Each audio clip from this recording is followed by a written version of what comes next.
کمرہ عدالت میں گزرتا وقت ایسے تھا جیسے کوئی میری گلے سے سانس کھینچ کر نکال رہا ہو۔ میں مکمل پردے میں تھی، بس میری بے بس آنکھیں تھیں جو بے بسی کے شعلوں میں جل رہی تھیں، اور دل تھا جس میں ممتا کا ٹھاٹھے مارتا سمندر سرخ لہروں کو اچھال رہا تھا۔ میں نے کپ کپاتے ہوئے ہونٹوں سے خدا کو پکارا۔ یہ ایک ماں کی پکار تھی جو عرش کو ہلانے کی سکت رکھتی تھی، لیکن مجھ پر مسلط شخص اسرائیل کے جیسے تھا، روح قبض کرنے والا۔ میری آنکھوں سے بہنے والا ایک آنسو بھی اگر وہ دیکھ لیتا تو شاید وہ فوراً ہی میری روح قبض کر لیتا۔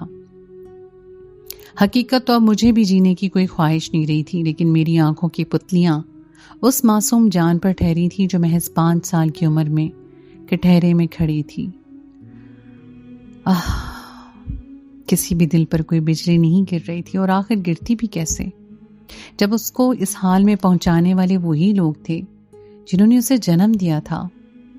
اس کے پیدا کرنے پہ اس کے اپنے ماں باپ، باقیوں کا تو پھر بھی ہمدردی اور انسانیت کا رشتہ تھا۔ اس کی طرف سے مدعی اس کا ماموں تھا، یعنی کہ میرا بھائی، جس کا کیس کافی کمزور تھا کیونکہ اس کے خلاف کیس کرنے والا شخص میرا شوہر اور میری ملزمہ بیٹی کا باپ تھا، انسپیکٹر جلال، اور اس کے خلاف عینی گواہان میں اس کی اپنی ماں تھی، یعنی کہ میں، زہرہ جلال۔ حالات کی سنگدلی یا میری بدقسمتی تھی جس نے مجھے آج اتنا بے بس کر دیا تھا کہ میں خود اپنی جان کے ٹکڑے کے خلاف گواہی دینے کے لیے موجود تھی۔ دل میں اس اولاد کا درد ابھی تازہ تھا جو بچھڑ گئی، اور دوسری کو میں خود موت کے منہ میں دھکیل رہی تھی۔ ابھی ایک بیٹی جو اپنے بھائی کی جڑواں تھی اور جس کی جان کی خاطر میں موت کو گلے لگانے سے خوف زدہ تھی، کیونکہ میں جانتی تھی کہ میری آنکھیں مونتے ہی اسے بھی میرے پہلو میں دفنا دیا جائے گا، چاہے زندہ یا مردہ۔ آگے کنواں تھا اور پیچھے کھائی۔ خدا نے مجھے اس آزمائش میں ڈالا تھا جو مجھے پال پل مار رہی تھی۔ کمرہ عدالت میں وکیلوں کی بحث جاری تھی۔ میرے شوہر کی طرف سے ہائر کردہ وکیل ایک مشہور و معروف وکیل تھا۔ ہر ایک کو یقین تھا کہ وہ یہ کیس ضرور جیت جائے گا۔ میرے اندر کا دکھ اور شور مجھے اس کی طرف متوجہ نہیں کر پا رہا تھا۔ میری نظریں بس میری بچی پر جمی تھیں، جو معصومیت سے کبھی مجھے دیکھتی، کبھی باپ کو، اور کبھی وہاں موجود لوگوں کو۔ آخر اس کا معصوم ذہن کیا سوچتا ہوگا؟ وہ تو ان سارے حالاتوں سے ناواقف تھی۔ وہ تو یہ تک نہیں جانتی تھی کہ اس کے ساتھ کیا ہو رہا ہے اور آنے والے وقت میں اس کے ساتھ کیا ہوگا۔ میں ہوش میں تب آئی جب میرا نام پکارا گیا۔ میں سنائی دینے کے باوجود گم سم بیٹھی رہی۔ زہرہ جلال کو حاضر کیا جائے۔ لوگ میری طرف متوجہ تھے۔ میرے شوہر نے قہر برساتی نظروں سے مجھے دیکھا۔ اس کی آنکھوں میں موجود وارننگ مجھ سے زیادہ کون سمجھ سکتا تھا؟ میرا دل چاہا کہ چیخ چیخ کر اس کے سامنے حقیقت کھول دوں، لیکن پھر اس کے بعد ایک دردناک انجام سے بھی میں واقف تھی۔ میں اپنے لیے نہیں ڈر رہی تھی، لیکن میرے پیروں میں موجود مجبوریوں کی بیڑیاں مجھے لرزنے پہ مجبور کر رہی تھیں۔ بالآخر میں لڑکھڑاتے قدموں سے اٹھی اور اپنی بیٹی کے بالکل سامنے جا کے کھڑی ہو گئی۔ میرا دل چاہ رہا تھا یا زمین پھٹ جائے یا میں اس میں سما جاؤں یا ان لوگوں کی آنکھوں سے غائب ہو جاؤں اور اپنی معصوم نور کو لے کر ان درندوں کے چنگل سے نکل جاؤں جو میری بیٹی کو زندہ درگور کرنے کے لیے جال بچھائے بیٹھے ہیں۔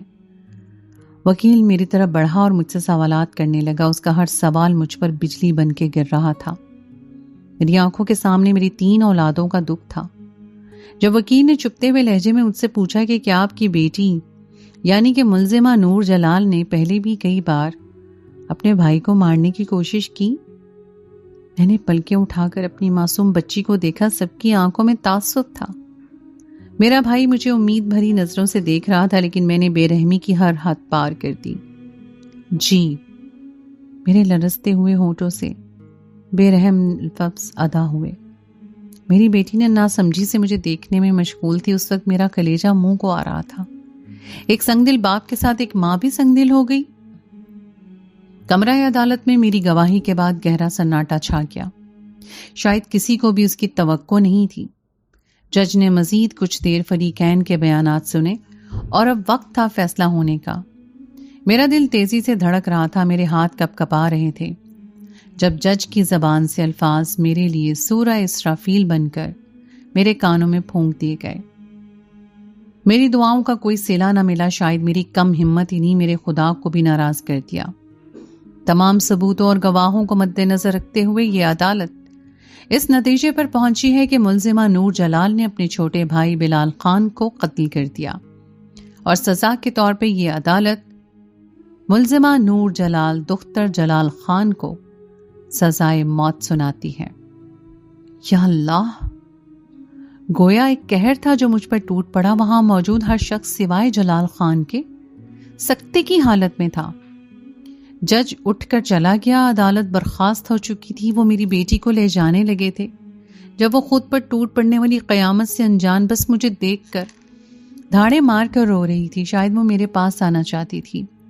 وہ بہت خوفزدہ تھی۔ میری بچی، میری جان، میری نور، میرا دل تڑپ کر اسے پکار رہا تھا۔ اسے تو یہ بھی معلوم نہیں تھا پھر اس کے ساتھ ہوا کیا۔ جلال کے چہرے کی کمینی مسکراہٹ میری نظروں سے پوشیدہ نہ رہ سکی۔ مجھے لگا جیسے میں ابھی گر کر مر جاؤں گی۔ آخر میں اپنی معصوم پھول جیسی گڑیا پر اتنا ظلم ہوتا ہوا کیسے دیکھ سکتی تھی؟ میرا بھائی میری طرف بڑھا، اس کی آنکھیں غم و غصے کی کیفیت میں سرخ تھیں۔ خدا تمہیں غارت کرے، کیسی بدنصیب ماں ہو تم، وہ مجھے غصے سے کہہ رہا تھا۔ میں نے بوجھل پل آنکھیں اسے اٹھا کے دیکھا۔ وہاں مجھے کوسنے والا صرف وہ نہیں، ارد گرد کے لوگوں کی سرگوشیاں بھی عروج پر تھیں۔ کوئی کہہ رہا تھا آخر کیسے ایک 5 سال کی بچی نے اتنا بڑا گناہ کر دیا؟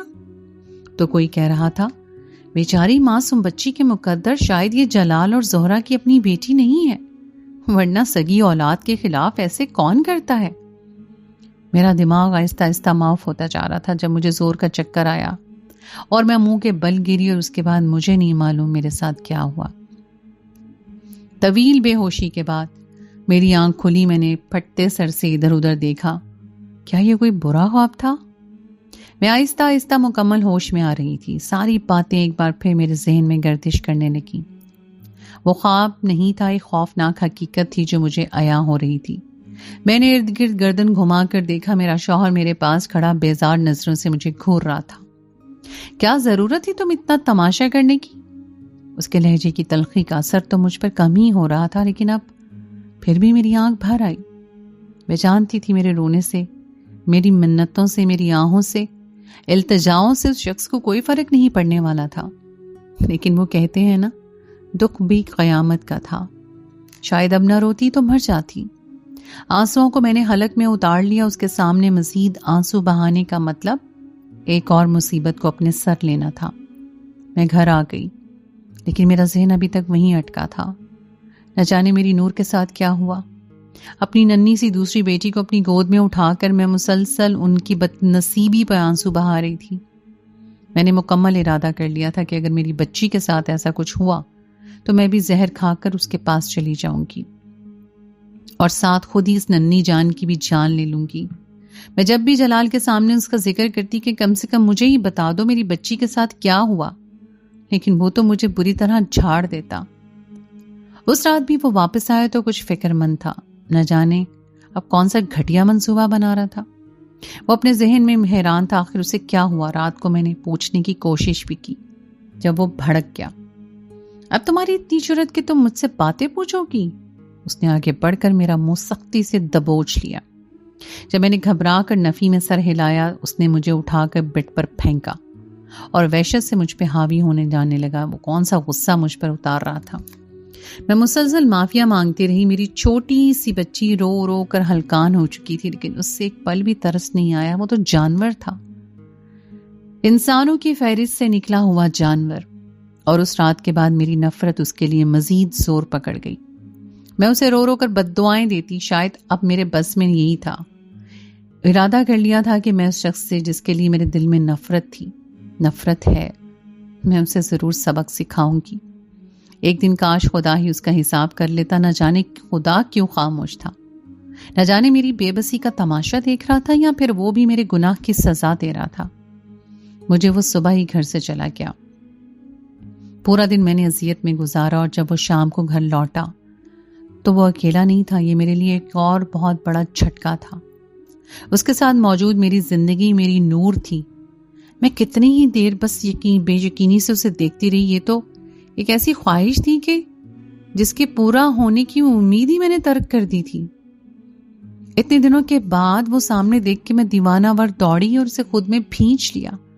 کتنی ہی دیر میں نے نور کو خود سے لپٹائے رکھا۔ میری جان تم آ گئی؟ میں روتے ہوئے اس کے ہاتھوں کو چوم کر پوچھ رہی تھی، کیا ایک سنگ دل باپ کا دل بدل گیا؟ مجھے جلال سے کبھی بھی یہ امید نہیں تھی، تو پھر اب کیا ہوا تھا؟ میرا دل انجانے خدشے کے تحت دھڑک اٹھا جب جلال نے نور کا بازو پکڑ کر کھینچا اور کہا کہ کسی بھی خوش فہمی میں پڑھنے کی ضرورت نہیں ہے، یہ بس ایک رات کے لیے ادھر ہے جو اس کی آخری خواہش ہے، اور صبح ہوتے ہی یہ چلی جائے گی، یہاں سے بھی اور اس دنیا سے بھی۔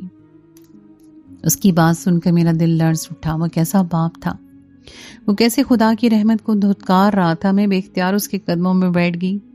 تمہیں خدا کا واسطہ ہے جلال خان، رحم کرو، اب اسے واپس نہ جانے دو، معاف کر دو اس سے، آخر یہ تمہارا خون ہے، یہ تمہاری اولاد ہے، چاہے اس کے بدلے تم مجھے جو بھی سزا دو مجھے منظور ہے۔ وہ نیچے جھکا اور گردن سے پکڑ کر مجھے اوپر اٹھایا۔ اس نے میری گردن کو دبوچ رکھا تھا اور مجھے سانس لینے میں اس قدر دشواری ہو رہی تھی کہ مجھے کھانسی آنے لگی، لیکن اس کے الفاظ اس کی پکڑ سے بھی زیادہ سخت تھے۔ خبردار، ہمارا بچہ صرف بلال خان تھا جس کو اس لڑکی نے قتل کر دیا ہے، اور جان کا بدلہ جان۔ اس کی حمایت میں آج کے بعد میں نے تمہارے منہ سے ایک الفاظ بھی سنا تو میں تمہاری گردن کاٹ دوں گا۔ یہ کہتے ہوئے اس نے مجھے دھکا دیا اور میں دور جا گری۔ وہ قہر برساتی نظروں سے نور کو گھورتے ہوئے اندر چلا گیا۔ وہ بے حد خوفزدہ ہو چکی تھی اور دبی دبی آواز میں رو رہی تھی۔ وہ میرے پاس صرف ایک رات کے لیے تھی اور صبح اس نے چلے جانا تھا۔ شاید اس نے آخری خواہش کے طور پہ ایک رات اس گھر میں گزارنے کا، اپنے ماں باپ کے ساتھ گزارنے کا سوچا، یا شاید وہ سوچ رہی ہوگی کہ وہ ہمیشہ کے لیے یہاں آ گئی ہے۔ نہ جانے اس کے معصوم ذہن میں کیا تھا، لیکن میرے ذہن میں اس وقت تک کوئی ایسا حل نہیں تھا جس سے میری بچی بچ جاتی۔ صبح جو بھی ہوگا میں نے اس کا فیصلہ خدا پر چھوڑ کر یہ رات پورے طریقے سے اس کے ساتھ گزارنے کا سوچا۔ میں نے سوچا کہ میں رات بھر اسے اپنی گود میں سلا کر اپنی آنکھوں کے سامنے رکھوں گی، اسے جی بھر کے دیکھتی رہوں گی، لیکن پھر اس رات تو کچھ اور ہی ہونا تھا جو کسی کے بھی وہم و گمان میں نہیں تھا۔ ایک رات بھی میرے بچے کے لیے سکون کی رات ثابت نہ ہوئی، اور اس رات جو ہوا سن کر کوئی بھی کانپ جائے۔ میرا نام زہرا خان ہے، ہمارا تعلق ایک پٹھان قبیلے سے ہے جہاں پر لڑکیوں کو بس گھرداری اور پردہ سکھایا جاتا ہے، تعلیم و تربیت سے دور دور تک ان کا کوئی بھی تعلق نہیں ہوتا۔ ہم 2 بہنیں اور ایک بھائی تھے۔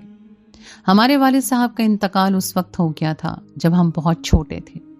مجھ سے بڑی ایک بہن تھی، پھر میں اور میرا بھائی۔ مجھے بچپن میں پڑھنے کا شوق تھا، 1-2 بار کوشش بھی کی، ضد بھی کی، لیکن وہ امی نے سختی سے ڈانٹ دیا اور کہا کہ کوئی بھی لڑکی پٹھانوں کی روایات کو نہیں توڑتی۔ لیکن ان کے منع کرنے کے باوجود بھی میں اپنے چھوٹے بھائی کی کتابوں کو شوق سے دیکھتی، ان کو کھول کر پڑھنے کی کوشش کرتی اور کسی حد تک کچھ نہ کچھ سیکھ جاتی۔ ہمارے قبیلوں کی روایات بہت مختلف اور سخت تھیں، جس میں ہم پابند ہو کر رہتے تھے، جو کہ ہم پٹھان تھے تو شکل و صورت کے لحاظ سے بھی خوبصورت تھے۔ میں گھر میں اپنی والدہ اور بہن کی لاڈلی تھی، دونوں مجھ سے بہت محبت کرتے تھے، لیکن مجھے اپنے قبیلے کے سخت روایات، عورتوں کے لیے بنائے گئے سخت اصولوں سے نفرت تھی۔ آخر قضا اور خوبصورت زندگی گزارنا ہمارا بھی تو حق بنتا ہے۔ عورت کب تک عزت کے نام پہ قربان ہوتی رہے گی؟ ہمارے قبیلے کی روایات تھیں کہ جب بھی کسی لڑکی کو کسی غیر لڑکے کے سامنے بے پردہ یا پھر باتیں کرتے ہوئے دیکھا جاتا تو اسے اسی وقت بغیر کوئی بھی وجہ دریافت کیے ختم کر دیا جاتا۔ لہٰذا ہماری والدہ نے پہلے دن سے ہمیں خاص خیال رکھا اور ہماری تربیت بہترین طریقے سے کی۔ شاید وہ بھی ان روایات کی زد میں آ کر اپنی بیٹیوں کو کھونے سے ڈرتی تھیں۔ ہمارے چچا اور قبیلے کے 3-4 بڑے بزرگ ہی ہر قسم کے فیصلے کیا کرتے تھے۔ بیٹیوں کو جب ایک بار بیاہ دیا جاتا تو پھر ان کے لیے واپسی کے دروازوں کو بند کر دیا جاتا۔ زیادہ بیٹے پیدا کرنے والی عورت پھر بھی کچھ نہ کچھ عزت کی نگاہ سے دیکھ لی جاتی، لیکن جب کسی بھی عورت کی پہلی اولاد بیٹی ہوتی تو اسے خواہ منحوس سمجھ لیا جاتا۔ ان کی جھوٹی روایتوں کو اکثر توڑنے والے بھی ان کے بیٹے ہی ہوتے۔ جب میری بڑی بہن کی شادی اور رشتے کی بات چلی تو صرف میری عمر 17 سال تھی۔ وہ مجھ سے 2 سال بڑی تھی، لیکن سب سے پہلے ان کی شادی کرنا قرار پا گئی۔ قبیلے کے بڑے بزرگوں نے باہر فیصلہ کیا اور شام کو میرے چچا گھر آئے اور میرے بھائی، جو کہ اس وقت عمر کے لحاظ سے کافی چھوٹا تھا، ان کو اس فیصلے سے آگاہ کیا کہ ہم نے فیروزہ کی شادی جلال خان کے ساتھ طے کر دی ہے۔ ماں اور بہنوں کو بھی بتا دینا۔ وہ ہم سے بات نہیں کرتے تھے، شاید امی کو اس فیصلے سے آگاہ کرنا بھی ان کے خیال میں ایک حد تک آمیز عمل تھا۔ بھائی نے جب اس کا ذکر امی سے کیا تو امی کو ایک چپ لگ گئی۔ وہ جان چکی تھیں کہ فیصلہ ہو چکا ہے اور کسی صورت واپس نہیں ہوگا۔ ہم نے جلال خان کے بارے میں سن رکھا تھا، وہاں تو ویسے موجود ہر مرد اسی کردار کا حامل تھا، لیکن تمام گناہوں میں ہمیشہ جلال خان کا نام سر فہرست لیا جاتا۔ امی نے میرے بھائی کی تربیت بہت اعلیٰ پیمانے پر کی تھی۔ اس کی سوچ بھی بہت فرق تھی۔ وہ ہمارے قبیلے کے روایتی مردوں جیسی سوچ نہیں رکھتا تھا۔ شاید ابھی چھوٹا تھا، شاید وہ بھی بڑا ہو کر انہی کی طرح بن جائے۔ میں کبھی کبھی سوچتی، لیکن پھر میں یہ سوچ کر مطمئن ہو جاتی کہ جو چیز ایک بار فطرت میں شامل ہو جاتی ہے وہ تاعمر ہمارے ساتھ رہتی ہے، اور اب تک وہ ایک نرم طبیعت کا مالک ہے جو اپنی ماں اور بہنوں کی بہت عزت کرتا ہے، اور میں جانتی تھی امی اور باجی کا دل کسی صورت بھی اس رشتے میں مطمئن نہیں ہے۔ لیکن اب فیصلے سے پیچھے ہٹنا بھی ممکن نہیں۔ انہیں ہر صورت میں اب جلال خان سے شادی کرنی پڑے گی۔ اسی طرح ایک دن انہیں جلال خان کے نام کی انگوٹھی پہنا دی گئی، اور اب وہ جلال خان کی منگیتر تھی۔ میری بہن بہت خوبصورت تھی، شاید اسی وجہ سے جلال خان بھی اس فیصلے پہ رضامند تھا۔ ہمارے ہاں منگنی کو توڑنا یا کسی کی منگیتر کی طرف آنکھ اٹھا کر دیکھنا بڑی بڑی قبائلی دشمنیوں کو جنم دے دیتا۔ منگنی کے بعد شاید اب مطمئن ہو گئی تھی، کیونکہ وہ جانتی تھی کہ چاہے کتنا بھی واویلا کر لیں یا ناخوش نظر آئیں، اب اس کے ہاتھ میں جلال خان کے نام کی انگوٹھی ہے، اور اسے ہر حال میں شادی تو جلال خان سے ہی کرنی پڑے گی۔ دن ایسے ہی گزر رہے تھے جب ہماری زندگی میں پہلی اور بڑی مصیبت نے قدم رکھا۔ جب ہمارے گاؤں میں کوئی شہر کا رہنے والا لڑکا شاید کسی سیر و تفریح یا ریسرچ کے سلسلے میں آیا، وہ شاید اس بات سے واقف نہیں تھا کہ یہاں پر کسی بھی باہر کے شخص کی آمد کی اجازت نہیں ہے، اور شاید یہ ہماری بدقسمتی تھی کہ وہ بھٹکتا بھٹکتا ہمارے مکانوں کے پاس سے گزرا۔ ہمارے ایک چھوٹے چھوٹے بنائے گئے رستے تھے، اور ان سے آگے چھوٹے چھوٹے بنائے گئے کھیت جس میں ہم نے سبزیوں کو اگا رکھا تھا۔ اس دن امی کی طبیعت خراب تھی جب فیروزہ باجی سبزی لینے کے لیے چادر اوڑھ کر خود ہی باہر نکل گئی۔ جب وہ سبزی لے کے واپس آ رہی تھیں تو ان کا ٹکراؤ اس شہری لڑکے سے ہوا۔ یہاں کسی انجان شخص کی آمد اس لیے بھی شدید حیرت کا باعث تھی۔ وہ شخص شاید اس علاقے کے حوالے سے کچھ جاننا چاہتا تھا۔ جب اس دن اس نے بدقسمتی سے فیروزہ باجی کو روکا، کسی انجان شخص کے روکنے نے انہیں لرزنے پہ مجبور کر دیا۔ شاید وہ شخص اس انجام سے واقف نہیں تھا۔ اس کی غلطی نے میری بہن کی زندگی کو تباہ کر دیا تھا۔ اس شخص کے پاس سے وہ بھاگی اور گھر آ گئی۔ آ کر وہ مسلسل خوف سے کانپ رہی تھی۔ گھر میں میں اور امی تھے، ہم دونوں بھی اسے دیکھ کے خوف زدہ تھے۔ آخر اسے کیا ہوا؟ جب اس نے لرزتے ہوئے حقیقت بتائی، یا اللہ، اب تک تو خبر پورے قبیلے میں پھیل چکی ہوگی۔ نہ جانے اس شخص کے ساتھ کیا ہوگا۔ اور میری بہن جس کی کوئی غلطی بھی نہیں تھی، میں جانتی تھی کہ میری معصوم بہن کو اس غلطی کی بھین چڑھا دیا جائے گا۔ امی حد سے زیادہ خوف زدہ تھی۔ انہوں نے جلدی سے باجی کو گلے لگا لیا۔ ہم تینوں بے آواز رو رہی تھی۔ اب میں مسلسل اللہ سے دعا مانگ رہی تھی، یا اللہ میری بیٹی کو بچا لے، وہ ظالم درندے سے نچوڑ کر کھا جائیں گے۔ میں جانتی تھی وہ اندھے درندے کچھ بھی نہیں دیکھیں گے اور سمجھیں گے۔ اور ہم ابھی یہی کہ جب شام کو ہمارا دروازہ دھڑم سے کھلا اور غصے سے بھرے ہوئے 3 مرد اندر داخل ہوئے۔ ایک میرے چچا تھے، دوسرے 2 ان کو میں نہیں جانتی تھی۔ میرا بھائی ابھی چھوٹا تھا، وہ سب سے ہماری حفاظت نہیں کر سکتا تھا، لیکن پھر بھی اس نے کوشش کی۔ وہ شخص آگے بڑھا، اس کے چہرے کے تاثرات بہت خوفناک تھے۔ اس کے ہاتھ میں بندوق تھی۔ اس نے میرے بھائی کو دھکا دیا اور غصے سے میری بہن کی طرف بڑھا۔ اس نے اس کو سر کے بالوں سے کھینچ کر کھڑا کیا۔ تمہاری ہمت کیسے ہوئی کسی اجنبی سے بات کرنے کی؟ تمہیں پتہ نہیں تھا کہ تم جلال خان کی عزت ہو؟ اب جلال خان تمہارا جو حال کرے گا تم خود کو پہچاننے کے قابل نہیں رہو گی۔ ہم دونوں ماں بیٹی مسلسل روتے ہوئے ان کی منتیں کر رہے تھے۔ مجھے اس وقت پتہ چلا کہ یہی جلال خان ہے۔ وہاں موجود کسی نے بھی ترس نہیں کھایا۔ وہ میری بہن کو پکڑ کر جرگے میں لے گئے اور سب کے سامنے اس کے منہ پہ کالک مل دی گئی۔ اسے ایک لمحے میں بد کردار ٹھہرا دیا گیا۔ اور یہ طے پایا کہ جرگے کی طرف سے اسے سخت سے سخت سزا سنائی دی جائے، تاکہ آج کے بعد کسی بھی لڑکی کی ہمت نہ ہو کہ وہ کسی انجان شخص سے بات کرے۔ ہم پر بیٹھے بٹھائے کس قدر قیامت ٹوٹ پڑی تھی، اور میری بہن تو گمسم تھی، رو رو کر ہمارا برا حال تھا۔ ہمارا بھائی شدید بے بس ان اندھے درندوں کے آگے کوئی بھی کھڑا ہونے کی سکت نہیں رکھتا تھا۔ اب نہ جانے میری بہن کے ساتھ آگے کیا ہوگا۔ اس کی عزت نفس کو ایک پل میں مٹی میں ملا دیا گیا۔ میں مسلسل اسے تسلیاں دے رہی تھی، تم فکر نہیں کرو، سب ٹھیک ہو جائے گا، سب ٹھیک ہو جائے گا، اللہ سب جانتا ہے، وہ ہمارا ساتھ دے گا۔ لیکن وہ تو جیسے سن ہی نہیں رہی تھی، وہ ایسے ہی گمسم اٹھی اور اپنے کمرے میں چلی گئی۔ جتنا بڑا آسان ہے اس کے ساتھ ہو چکا تھا، شاید وہ کچھ سمجھ نہ پانے کی کیفیت میں تھی، لیکن ہم اس بات سے انجان تھے کہ ایک اور قیامت ہماری منتظر تھی۔ جب وہ قیامت خیز دن طلوع ہوا، میں فیروزہ باجی کو اٹھانے کے لیے گئی، لیکن انہوں نے تو اپنی آنکھوں کو ایسے موندا تھا کہ دوبارہ کھول ہی نہ پائیں۔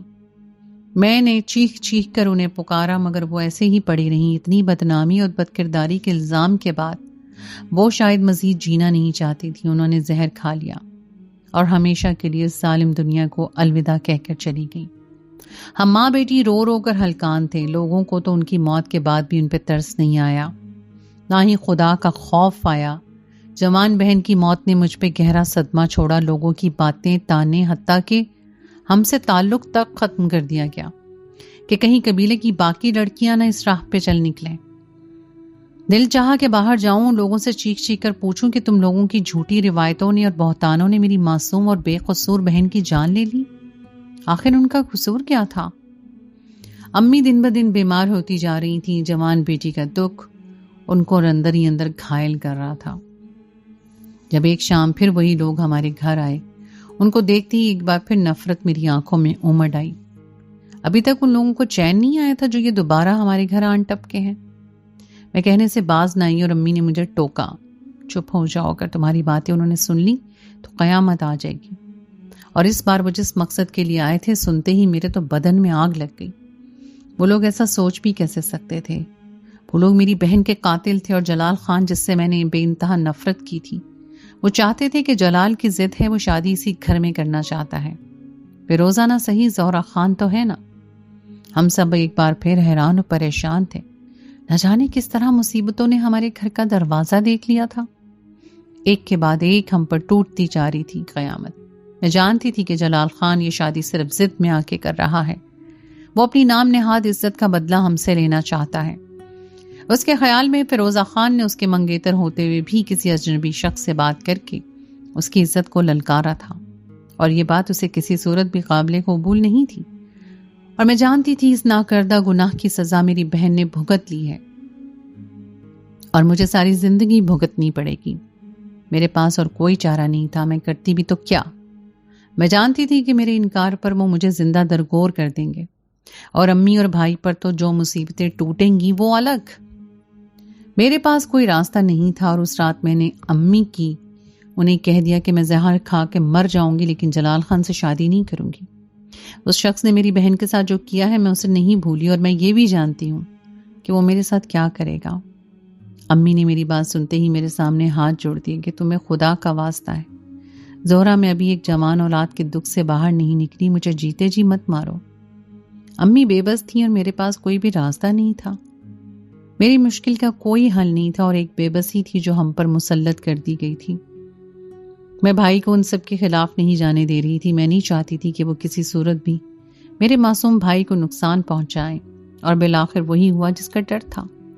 ایک بار پھر مجھے جلال خان سے منسوب کر دیا گیا۔ وہ ہمارے ہاں کہاوت ہے کہ مجبوری میں گلے میں ڈالے ہوئے ڈھول بجانے پڑتے ہیں۔ کافی حد تک آویز رویے کے ساتھ وہ لوگ مجھے بیاہنے کے لیے آئے، جیسے وہ شادی نہ کر رہے ہوں، گویا ہم پر کوئی احسان کر رہے ہوں۔ میں نے کبھی خواب میں بھی نہیں سوچا تھا کہ جلال خان جیسا بد کردار اور غلط سوچ رکھنے والا شخص میری زندگی میں آئے گا۔ حالات نے مجھے کافی مضبوط بنا دیا تھا، لیکن اتنا نہیں کہ میں جلال خان جیسی چٹان سے سر ٹکرا لیتی۔ جس روز میں اس کی دلہن بن کر اس کے کمرہ اور رسوئی میں بیٹھی تھی، میرے تمام احساسات مر چکے تھے۔ میں نہیں جانتی تھی وقت انہوں نے مجھ سے کون سا بدلہ لیا ہے۔ زندگی میں کوئی ایسا گناہ کیا جس کی سزا اتنی دردناک تھی؟ وہ شخص جب اندر داخل ہوا تو وہ شراب سے مکمل دھت تھا. وہ پولیس میں انسپیکٹر تھا. اس حویلی نما گھر میں ہر چیز اس کی طرح وحشت ناک تھی. روایتی دلہنوں کی طرح کوئی سیج نہیں تھی. بس مجھے بیڈ پر بٹھا کر وہ لوگ چلے گئے. میں خود آنے والے وقت کے لیے خوف زدہ تھی. میرا دل ہول رہا تھا، نہ جانے وہ شخص اب میرے ساتھ کیا کرتا. مجھے اسے رتی برابر بھلائی کی امید نہیں تھی. وہ اندر داخل ہوا اور لڑکھڑاتا ہوا بیڈ تک آیا اور کچھ پل اس نے میری طرف دیکھا اور پھر ہاتھ بڑھا کر کھینچ کر مجھے بیڈ سے نیچے اتار کے نیچے پٹک دیا. تم کو کیا لگتا ہے ہم تمہارے خوابوں کو پورا کرنے کے لیے لائے ہیں؟ یہاں تمہاری بد کردار بہن کا بدلہ چکانا ہے. اس نے جلال خان کی عزت ہوتے ہوئے کسی سے عشق لڑایا اور پھر کیسے جلال خان کی مرضی کے بغیر مر گئی؟ جاہلیت کی انتہا تھی وہ شخص. وہ تو میری سوچ سے بھی زیادہ جاہل تھا. بے عزتی کے احساس اور اس کے کاٹدار لہجے کے سبب میں نے بہتی ہوئی آنکھوں سے اس کی طرف دیکھا اور ہمت کر کے بولی کہ خبردار جلال خان، میری بہن کو بد کردار مت کہنا. بد کردار وہ نہیں، تمہاری اور تمہارے قبیلے کی سوچ ہے. میں نہیں جانتی تھی یہ بات کر کے میں نے ایک اور مصیبت کو مول لے لیا ہے. وہ بنا سوچے سمجھے مجھ پہ ٹوٹ پڑا، میرے منہ پہ تھپڑ مارے اور غراتا ہوا بولا، آج کے بعد تمہاری زبان سے میرے یا میرے قبیلے کے خلاف کچھ بھی نکلا تو تمہاری جان لے لوں گا. میں وہ جانوروں کی طرح مجھے دبوچ کر اپنی وحشت نکال رہا تھا اور اس رات مجھے احساس ہو گیا کہ جلال خان کے ساتھ میری آنے والی زندگی بالکل ایسی ہے، کانٹوں بھری، جس میں پھولوں کا عمل دخل تک نہیں. شاید اب مجھے ایسے ہی گزارا کرنا تھا. ویسے تو قبیلے کی ہر لڑکی کی عزت بس اتنی ہی ہوتی، لیکن جلال خان تو کچھ زیادہ ہی نفرت تھی مجھ سے اور میرے خاندان سے. صبح اس نے مجھ پہ حکم صادر کیا کہ میں اس کے علاوہ نہ ہی کسی سے میل ملاپ رکھ سکتی ہوں، حتیٰ کہ اپنی ماں سے بھی نہیں.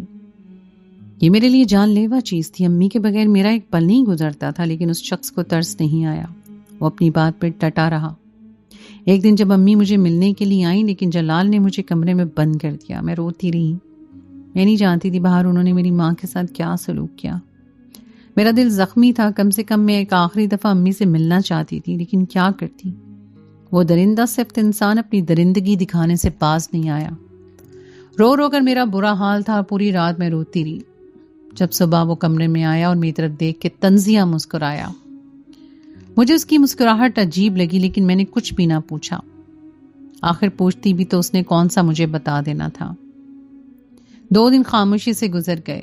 جب ایک شام جلال خان کی غیر موجودگی میں میرا بھائی مجھ سے ملنے آیا. مجھے دیکھتے ہی وہ میرے گلے لگ کے رونے لگا. میں بوکھلا گئی.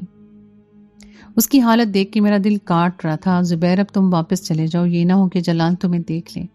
امی کو بتانا میں ٹھیک ہوں، سب ٹھیک ہو جائے گا. بس وہ روتے ہوئے سر نفی میں ہلا رہا تھا اور میں سمجھ ہی نہیں پا رہی تھی آخر اسے کیا ہوا ہے. مجھے بالکل سمجھ میں نہ آیا کہ ایک اور قیامت مجھ پہ ٹوٹ چکی ہے. امی نہیں رہی، وہ روتے ہوئے بمشکل مجھے بتا رہا تھا اور میرے سر پہ گویا آسمان ٹوٹ پڑا. میں بے یقینی سے اسے دیکھتی رہی. تم کیا کہہ رہے ہو؟ تمہارا دماغ ٹھیک ہے؟ ایسا کیسے ہو سکتا ہے؟ میں پاگلوں کی طرح اس کو جھنجھوڑ کر اس سے پوچھ رہی تھی. تمہارے گھر سے جاتے ہی انہیں دل کا دورہ پڑا اور وہ چلی گئیں ہمیں چھوڑ کر. میں نے بہت کوشش کی تمہیں بتاؤں، لیکن جلال خان نے نہ مجھے تم سے ملنے دیا اور نہ ہی تم تک کوئی پیغام پہنچانے دیا. اس کی بات سن کر میں زمین پہ بیٹھتی چلی گئی. جلال خان میرے اور ایک اور سہارے کو کھا گیا. میں چیخ چیخ کے رونے لگی. تم نے مجھے کیوں نہیں بتایا زبیر؟ تم کاش مجھے بتاتے، کچھ بھی کر لیتے، چچا کے پاس چلے جاتے. کتنی بد نصیب ہوں میں، میری وجہ سے امی نہیں رہی. میں پاگلوں کی طرح چیخ چیخ کے رو رہی تھی اور میرا بھائی مجھے سنبھال رہا تھا. وہ مجھے کیا سنبھال سکتا تھا؟ وہ تو خود ہلکان تھا. اس چھوٹی سی عمر میں اسے کیا کیا جھیلنا پڑ رہا تھا، اور میں چچا کے پاس، قبیلے کے تمام سرداروں کے پاس کیا. میں نے ہاتھ جوڑ کے منتیں کی تھی، لیکن وہ لوگ بھی جلال خان کی طرح بے رحم درندے ہیں. وہ سمجھتے ہیں کہ جلال خان تمہارے ساتھ جو بھی کر رہا ہے وہ اس کا حق ہے، اور قبیلے کی کوئی بھی عورت اپنے شوہر کے خلاف نہیں جاتی. یا اللہ، یہ کیسے بے رحم لوگ تھے جس کا انسانیت سے دور دور تک کوئی ناتا نہیں. ان کے اصول کتنے بے گناہوں کی جان لے گئے. میرا بھائی چلا گیا. میں رو رو کر ہلکان تھی. امی کی صورت رہ رہ کے میری آنکھوں کے سامنے آ رہی تھی. میں آخری بار ان کو دیکھ بھی نہ پائی. شام کو جب جلال خان آیا تو میں اس کے سامنے جا کے کھڑی ہو گئی. وہ مجھے حیرت سے دیکھ رہا تھا. شاید وہ مجھ سے جرت کی توقع نہیں رکھتا تھا. تم جانتے تھے نا میری ماں مر چکی ہے. تم لوگ کس قدر بے رحم ہو. کیا تم خدا کے خوف سے نہیں ڈرتے؟ میں اسے روتے ہوئے خدا کا خوف دلا رہی تھی جب وہ میری طرف دیکھ کر کہکا لگا کر ہنسا. بہت خوب خانم، اب تم ہم سے سوال جواب بھی کرو گی. اس نے میرا منہ زور سے دبوچ لیا. ہاں جانتا تھا میں کیا کر لوں گی. تو اور اس کے بعد اگر جلال خان کے سامنے اس طرح کھڑے ہونے کی کوشش کی تو تمہاری ٹانگیں توڑ دوں گا. میں جانتی تھی اسے کبھی رحم نہیں آئے گا. آئے روز مجھ پہ دن تنگ ہوتے چلے گئے. میرے بھائی سے میل جول بالکل ختم ہو گیا. اس گھر میں صرف میں اور جلال رہتے تھے. میں سارا دن پاگلوں کی طرح گھر میں بکھلائی پھرتی. نہ گھر سے کوئی باہر جاتا نہ باہر سے کوئی گھر آتا. جب ایک روز میری زندگی میں خوبصورت خوشی نے جنم لیا، مجھے پتا چلا کہ میرے پیٹ میں ایک ننھی سی جان پل رہی ہے. شاید اب میرے دن پھر جائیں. جلال خان کو جب اس بارے میں معلوم ہوا تو وہ میری توقع سے زیادہ خوش تھا. حویلی میں شراب نوشی کا ایک بڑا جشن رکھا گیا. جلال خان کا وارث آنے والا ہے. میں خود بھی چاہتی تھی کہ میری کوکھ میں پلنے والا میرا بیٹا ہو تاکہ وہ جلال خان سے ہر ایک زیادتی کا حساب لے سکے. میں جانتی تھی اگر یہ بیٹی ہوئی تو کس قدر ذلیل و خوار ہوگی. میرے دن اب اس دھڑکے کے ساتھ گزر رہے تھے. جلال میں اس دن کے بعد یہ تبدیلی آئی کہ وہ مجھ پہ کم ہاتھ اٹھاتا تھا، شاید اپنے بچے کے لیے. اور یہ خوشگوار تبدیلی بھی اسی دن ختم ہوگی جس دن نور نے جنم لیا. وہ بہت معصوم اور خوبصورت بچی تھی. جلال خان کو جب پتا چلا تو وہ شدید غم و غصے کی کیفیت میں آ گیا. مجھے تم سے یہی توقع تھی. تم نے بھی اپنی طرح ایک منحوس لڑکی کو جنم دیا ہے. جلال خان کو وارث چاہیے تھا. جلال نے اسے ایک آنکھ اٹھا کر نہیں دیکھا تھا جیسے وہ اس کی اولاد نہ ہو. اسے تو اس معصوم پر کبھی بھی ترس نہیں آیا. جب بھی کبھی اسے گھر میں دیکھتا تو فوراً مجھے حکم دیتا کہ اسے اٹھا کر کمرے میں بند کر دو یا اس کی نظروں سے دور لے جاؤ. اور میری کوشش یہی ہوتی کہ جب جلال گھر میں ہو تو میں اسے جلال کے سامنے نہ آنے دوں. مجھے اس کے مقدر پہ خود سے زیادہ رونا آتا. پہلے یہ ستم سہنے کے لیے ماں کم تھی جو خدا نے ایک اور ننھی جان کو بھیج دیا. نور باہستہ آہستہ بڑی ہو رہی تھی لیکن جلال کو اس سے کوئی فرق نہیں پڑتا تھا. وہ تو یہی سمجھتا تھا جیسے گھر میں ساری منحوسیت کی جڑ ہی نور ہے. کوئی باپ کیسے اپنی سگی اولاد سے اس حد تک نفرت کر سکتا ہے، وہ بھی اس لیے کہ وہ ایک بیٹی ہے. ایک دفعہ وہ اپنے ننھے قدموں سے چلتی ہوئی جلال کے پاس گئی. میں شاید کام میں مصروف تھی. اس کے پاس جا کر جلال کے گھٹنے پہ ہاتھ رکھا. جب وہ آگ بگولا ہو گیا میں جلدی سے دوڑتے ہوئے باہر آئی. نور بہت زیادہ خوف زدہ ہو چکی تھی. اب جب سے نور آئی تھی میں نے خاموشی اختیار کر لی تھی. میں جلال کے سامنے کبھی بھی نہیں بولتی تھی، اپنے حق کے لیے بھی نہیں. میں نے اسے اٹھا کے اندر لے گئی. اس دن کے بعد وہ جلال سے بہت خوف کھانے لگی. شاید وہ اندر ہی اندر چاہتی کہ جلال اسے اٹھائے، اسے پیار کرے. لیکن اب وہ خود بھی جب کبھی جلال کو گھر میں دیکھتی تو کمرے سے باہر تک نہ آتی. کبھی کبھار جلال کی غیر موجودگی میں مجھے میرا بھائی ملنے آتا جس کا علم ابھی تک جلال کو نہیں تھا. وہ بھی اب کافی حد تک بڑا ہو گیا تھا اور وقت نے اسے بہت کچھ سکھا دیا تھا. نور اب 4 سال کی ہو گئی تھی جب ایک بار پھر میں امید سے ہو گئی. اس بار میں بہت خوفزدہ تھی. شاید اگر اس بار بیٹی ہوتی تو پھر میرا جینا محال ہو جاتا. جلال تو مجھے جیتے جی مار دیتا اور اس کی باہر کی عورتوں سے بہت زیادہ تعلقات تھے، لیکن اسے وارث مجھ سے ہی چاہیے تھا. یہ بھی کس قدر مرد کا دوگلا پن ہے. دن اسی طرح گزر رہے تھے. میں دل میں ہر وقت دعا گو رہتی کہ اللہ مجھے بیٹا دینا. میں کم از کم ایک بار پھر ایک ننھی جان کو ذلیل و خوار ہوتے ہوئے نہیں دیکھ سکتی. اس گھر میں نور کے ساتھ جو کچھ ہوتا تھا اس کے بعد تو مجھے خوف آنے لگا بیٹیوں سے. جلال نے مجھے کھلے لفظوں میں بتا دیا تھا کہ اگر اس بار بیٹا نہ ہوا تو وہ مجھے طلاق دے دے گا. اور ہمارے ہاں طلاق لینے کا مطلب کیا ہوتا ہے وہ میں اچھی طرح جانتی تھی. جیسے جیسے دن قریب آ رہے تھے میرا دل بہت گھبرا رہا تھا. ان دنوں میری طبیعت بہت زیادہ خراب رہنے لگی تھی. جب ایک بار جلال مجھے شہر لے آیا اور میرا چیک اپ کروایا، واپسی پر ہم اس کے ایک دوست کے گھر رکے. جلال نے مجھے وہاں پر کوئی بھی بات کرنے سے سختی سے منع کیا تھا. وہ شخص بہت اچھا تھا. شاید وہ بھی پولیس میں جاب کرتا تھا اور جلال کا بہت اچھا دوست تھا. جلال نے اس کے سامنے مجھے بہت عزت اور پیار دیا. شاید زندگی میں پہلی بار، چاہے دکھاوے کے لیے صحیح، لیکن وہ مجھ سے آرام سے بات تو کر رہا تھا. اس کے دوست کا نام زاہد تھا. ہم وہاں سے واپس آ گئے. جب تقریباً 20 دنوں کے بعد ایک بار پھر اللہ نے میری گود ہری کی۔ اس بار میرے جڑواں بچے تھے، بیٹی اور بیٹا۔ جلال اس بار پھر بیٹی کی پیدائش کو مکمل طور پہ نظر انداز کرتے ہوئے بیٹی کی پیدائش پر بہت خوش تھا۔ اس نے گھر میں ایک بار پھر بہت بڑا جشن رکھا جہاں پر اس نے اپنے سارے دوستوں کو مدعو کیا۔ بیٹے کا نام اس نے بلال خان رکھا۔ میں خوش تھی، چلو کم از کم وہ بیٹے کو پیار تو کر رہا ہے۔ اس نے مجھے سختی سے منع کر دیا کہ میں نور اور حور کو کبھی بھی بلال کے آس پاس نہ بھٹکنے دوں، اور اس کی موجودگی میں تمام توجہ صرف بلال پر ہی رکھتی ہوں۔ اس کے جانے کے بعد نور اور دونوں کے ساتھ کھیلتی تو اپنے باپ کو بلال کے ساتھ پیار کرتے ہوئے دیکھ کے شاید احساس کمتری کا شکار تھی۔ وہ پورے 5 سال کی ہو چکی تھی اور جلال کا رویہ ہم تینوں کے ساتھ تو ابھی بھی ویسا ہی تھا، لیکن وہ بلال پر جان نچھاور کرتی۔ آخر وہ اس کا وارث تھا۔ میرا بھائی ایک بار پھر مجھ سے ملنے آیا۔ میں نے اسے تسلی دی کہ بلال کے بعد اب حالات میرے لیے کچھ بہتر ہیں، لیکن یہ بھی محض میری خام خیالی تھی۔ شاید ابھی بہت ساری آزمائشیں تھیں جو میں نے دیکھنی تھی۔ وہ ایک بے حد سیاہ دن تھا میرے لیے، قیامت خیز۔ اس دن میری طبیعت بہت خراب تھی۔ جلال گھر پہ نہیں تھا۔ میں نے حور کو سلا دیا اور بلال کو بیڈ پر لٹایا۔ نور اس کے ساتھ کھیل رہی تھی۔ میں کچن میں تھی اور کھانا بنا رہی تھی۔ نور بلال کے ساتھ کھیل رہی تھی اور حور سو چکی تھی، جب ایک دم سے مجھے بلال کے رونے کی آواز آئی۔ شاید وہ رو رہا تھا۔ میں نے جلدی سے ہاتھ دھوئے اس سے پہلے کہ میں اس کے پاس پہنچتی۔ مجھے ایک دم سے کسی چیز کے زور سے گرنے کی آواز آئی۔ میں دم بخود رہ گئی اور شاید یہ میری ایک اور بدقسمتی تھی۔ عین اسی وقت گھر میں جلال خان داخل ہوا۔ اسے دیکھتے ہی میں تیزی سے کمرے کی طرف بھاگی اور جب کمرے کا دروازہ کھولا تو میری آنکھیں پھٹی کی پھٹی رہ گئیں۔ میرے قدم بے جان ہو گئے۔ بلال بیڈ سے نیچے خون میں لت پت پڑا تھا۔ نور بہت خوفزدہ حالت میں بیٹھی تھی۔ شاید بلال اس کے ہاتھ سے گر گیا تھا۔ جلال بھی میرے پیچھے ہی آیا۔ زور سے دھاڑا کہ میں ڈرس کے رہ گئی۔ اس نے جلدی سے بلال کو اٹھایا، اسپتال لے کر بھاگا۔ میرا دل شدید لرز رہا تھا، اب کیا ہوگا؟ ایک طرف تو میں اپنے معصوم بچے کے لیے ہلکان تھی اور دوسری طرف یہ فکر تھی کہ اب جلال میری اور بچیوں کے ساتھ کیا کرے گا۔ مجھے اپنی فکر نہیں تھی، لیکن میں جانتی تھی کہ وہ نور کے ساتھ بہت برا پیش آئے گا۔ دعائیں مانگ رہی تھی کہ اللہ کرے بلال بالکل ٹھیک ہو، لیکن میری کوئی بھی دعا قبول نہ ہوئی۔ بلال سر میں شدید چوٹ لگنے کے باعث ہسپتال میں ہی اللہ کو پیارا ہو گیا، اور یہ کیسا امتحان تھا میں نہیں جانتی تھی۔ میں اپنے معصوم بچے کی موت پہ بہت غمزدہ تھی اور جلال تو خاموشی سے پاگل ہو گیا۔ یقیناً نور کو جان سے مار دیتا اگر اس دن ہسپتال میں ساری بات کا علم ظاہر گناہ ہو چکا ہوتا۔ اس رات میں نے خفیہ طریقے سے نور کو اپنے بھائی زبیر کے ساتھ بھیج دیا۔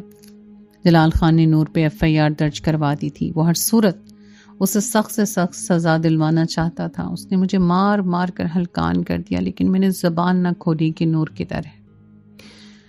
لیکن پھر بھی اس نے صرف چند ہی دنوں میں نور کو ڈھونڈ لیا اور اسے اریسٹ کروا دیا۔